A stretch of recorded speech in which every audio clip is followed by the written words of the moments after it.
काल होती नागपंचमी आणि सकाळी लवकर मी यांचा टिफिन बनवला, कारण मला नागपंचमीची तयारी करायची होती. आणि आमच्याकडे नागपंचमीच्या दिवशी तवा अजिबात ठेवला जात नाही. सो मी कढईमध्ये चपात्या करून घेतल्या.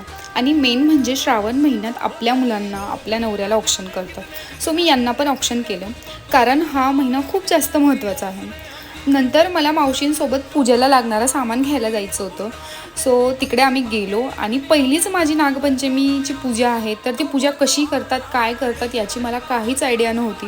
पण मला मावशींनी सर्व गोष्टी सांगितल्या आणि मावशींच्या पद्धतीने मी सर्व आम्हाला पूजा आघाड्याचं केली. झाड दिसलं आणि त्याचं महत्त्व फार असतं त्या दिवशी. मावशी मला शिकवत आहे की हे आघाडा आणि दुर्वा कसं बांधायचं. तर मी आता शिकून घेते त्यांच्याकडून, म्हणजे पुढच्या वेळेस मी माझं स्वतः करेन.